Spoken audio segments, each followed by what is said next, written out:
providing the free sand for us to do this. Terry Matthews was one of hundreds of people filling bags full of dirt at Milford Street in North Charleston, and that was just one of 2 confirmed locations to fill up sandbags on Sunday.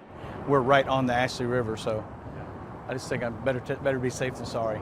Just getting everything ready, bringing everything inside, getting things set up like we did the other 2.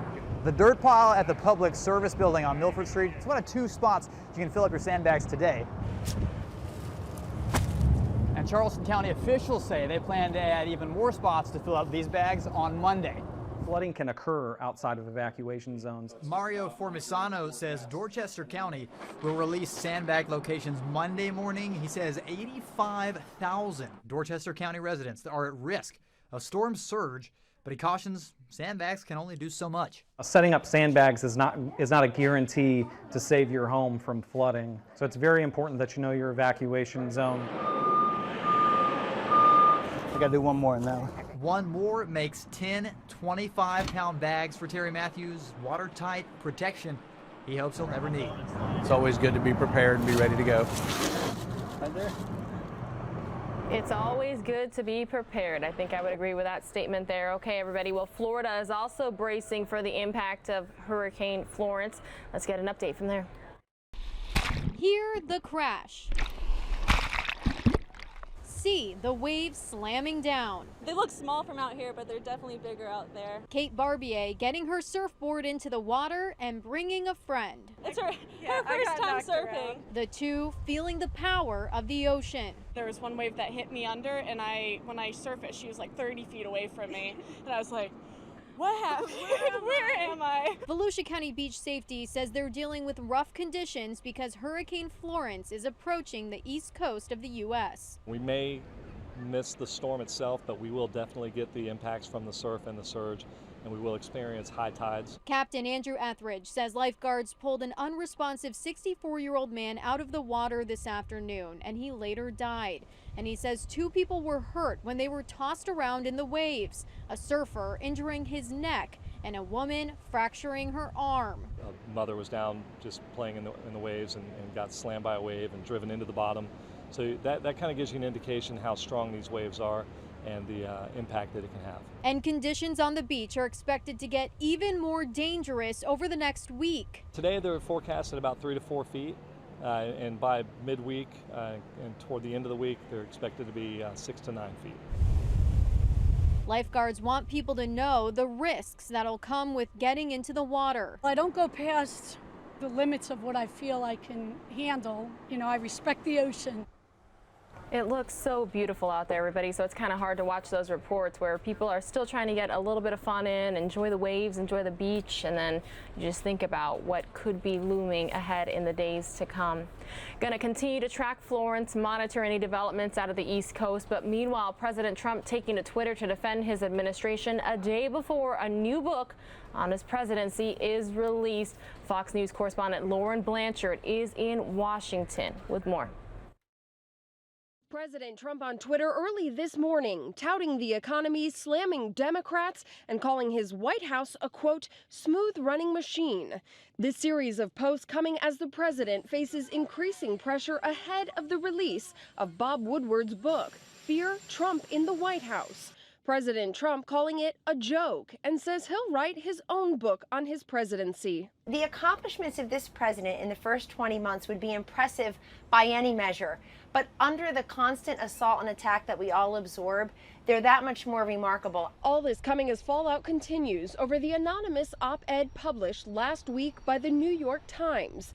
In it, a senior White House official slams the president and his decision-making. To have an individual who took that oath literally say that they work every day to frustrate the president advancing the agenda he was elected to advance is undemocratic. I think the honorable thing to do is to resign and to go public with the author's concerns about the president's fitness to serve. The president not just facing pressure from the inside, his predecessor, President Obama, now hitting the campaign trail ahead of the November midterm elections. If we don't step up, things can get worse. The upcoming midterms have the potential to change the balance of power here in Washington. Right now, Republicans control Congress, but many analysts say Democrats have a good chance at taking the House in November. In Washington, Lauren Blanchard, Fox News. All right, thanks for that update there, Lauren. We have 4 more top stories for you here on News Now, a part of Fox10Phoenix.com. Hope you all are having a fabulous start to the week. Whether you're at work or school, feel free to let us know on the YouTube chat. All right, well, news here. Florida must distribute election materials in Spanish to Spanish speakers. That's the ruling from a district judge at the request of a Latino rights group. Fox's Heather Gustafson has the story. The ruling coming down just in time for Election Day, but it may not be the final word on this issue.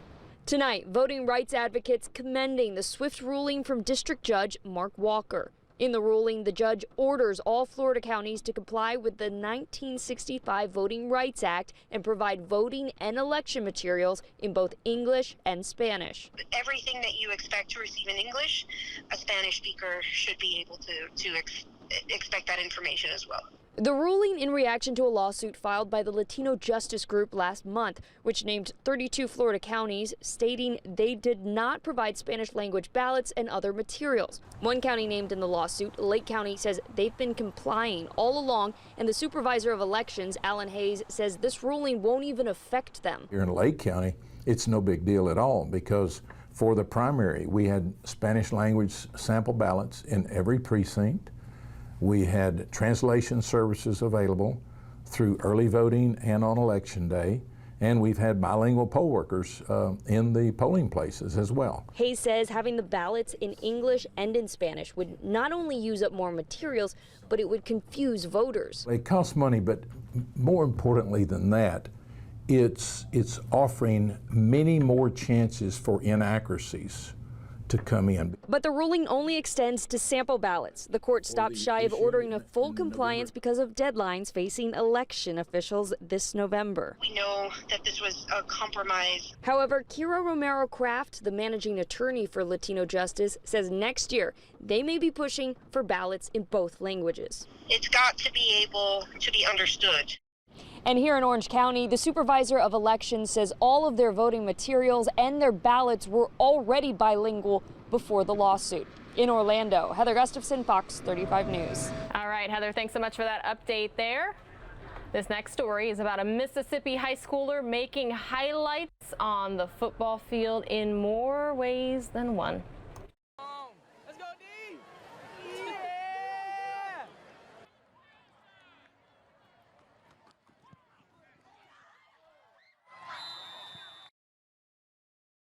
All right, sounds like something is definitely going on with the audio here. So what I'm going to try to do, I was very excited. Show you the stock market first. I'm going to get that script for you and read you the details.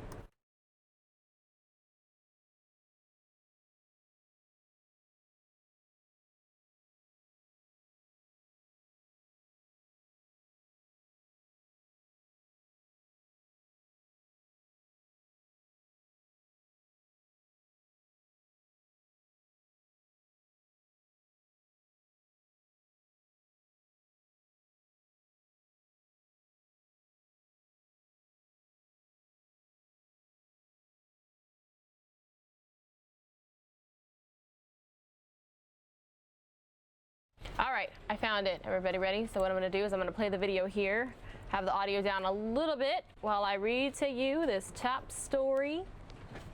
A Mississippi high schooler is making highlights on the football field in more ways than one. Kaylee Foster is Ocean Spring High School's 2018 homecoming queen. Moments after receiving her crown, she was back on the field for a pivotal moment in the homecoming football game. That's because she's also the team's place kicker. After Ocean Spring scored a touchdown to tie up the game, Kaylee booted through the deciding extra point. The very next day, though, was right back to work as she prepared to take the ACT college entrance exam. I do believe we'll hear from her here. Let's listen. Actually, and Jack King, the holder, he like looks at me and he's like, "It's okay, Kaylee. Like, just kick it, like you always do. Like, it's okay." And I was like, "Okay, I can do this. It's fine." And then I kick it, and I look up because I see this guy, and he jumps, and he has his hand up, and I'm like, he just blocked it. Like, that just did not go in. And then it went in. She says she loves the guys. She say it might sound very weird, but she loves the relationships that she's made with them. She doesn't have brothers. She just has one sister. So she feels like she's got a whole group of brothers now that she's a part of the football team. Ocean Springs High School won the game 13-12 with 7 of the 13 points coming from Kaylee's foot and 2 field goals and that extra point. Kaylee says her family has supported her throughout her football career. She also plays soccer and runs track. Wow, oh wow, the pressure is on. Talking about kids in high school these days. Again, hope you're having a fabulous day. Pilar Arias here with you on News Now, part of Fox10Phoenix.com. Don't worry, we're keeping a very close eye on the East Coast as Florence kind of comes in. But this next story I have for you, a little bit different. Okay. I know, it's about competitive sheep herding. Used to be found only across the pond. Now the classic British sport is gaining popularity right here in America. Fox's Dora Scheidel tells us more from Midway, Utah. Any of you live in Utah? I've never been. So you will see a wide variety of border collies working here on the hillside. The feel of the English countryside right here in Utah. It has a unique appeal to an American audience. We love dogs in this country. And they're off on the drive.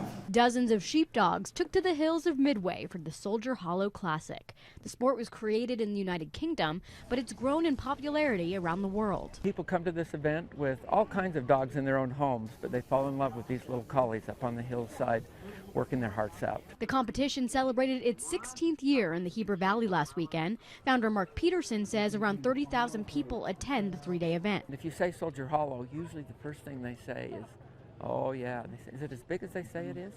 They know about it. It has a worldwide reputation as one of this world's premier events. Dog handler Scott Glenn has been coming since almost the beginning. So it's been 13 years or better. Yeah, and I've won it twice, been second, third, fourth. He says working with a sheepdog is teamwork at its best. The dogs are trained to respond to the whistles of its handler as they complete tasks that shepherds do on a daily basis. So some people use a mechanical whistle, plastic or tin or steel. I use fingers. At the end of the day, the competition is focused on 2 main things: the quality and efficiency of the work and the humane care of the sheep. This is not a rodeo where we want a lot of rough them up. We want those sheep to be relaxed and happy and well taken care of. It's why all the metaphors about the Good Shepherd exist. These people have to be good shepherds, and so do their dogs. In Midway, Dora Scheidel, Fox 13 News, Utah. There we go. In the tub. A little bit of lighter news there. You got sheeps and dogs. I like it, right? I like to always try to end the top story segment with something a little bit more light, a little bit more fun. And this time I'm going to bring it local, where our Ty Brennan is telling us a story here. Snapping a selfie, nothing new, right? But now one Arizona organization is asking seniors to get into the game by snapping a picture and posting it online. Their goal is to raise money for the Alzheimer's Association. So again, Ty Brennan reporting. Strike your best pose. Smile! These selfies taken at Phoenix Mountain Nursing Center are helping to give back. For every selfie that is taken, Synergy Home Care will donate $5 to that Walk to End Alzheimer's. All you have to do is snap your selfie if you're over the age of 65, post it to Synergy Home Care's Facebook page with the hashtags #SeniorSelfie and NALZ, and that's when Synergy will donate $5 to the Alzheimer's Association. It's important for us to do it here because a lot of our residents do suffer from Alzheimer's. In America as a whole, 15 million people are affected directly or indirectly by Alzheimer's. So it's definitely something that we're personally interested in. You can snap and post your selfie through the rest of September. Excellent. Snapping a pic for a good cause. Ty Brennan, Fox 10 News. Snap. I like it. Taking a live look now at the stock market. Started out pretty strong and then it's dipped a little bit, but it's currently only down about 58 points. Matter of fact, it's 4 o'clock on the East Coast, so trading is likely done for the day. Going to be probably doing the closing bell here in just minutes. Let's take you out to the White House as well. It looks like they're experiencing a little bit of weather out there. Any of you on the East Coast going to be impacted by Hurricane Florence, making any sort of preps? Feel free to let us know here on News Now, part of Fox10Phoenix.com. And please click that subscribe button if you haven't already. We surpassed 270,000 subscribers over the weekend, so thank you to each and every one of you, but that's just step one. And you got to sign up for notifications, and you can be alerted anytime we go live. And since we do have live feeds, not just here in the Grand Canyon State or across the nation, but sometimes worldwide, depending on who's where, you never know when we could be in your neighborhood telling you about some breaking news story that you need to know about. Thanks for watching.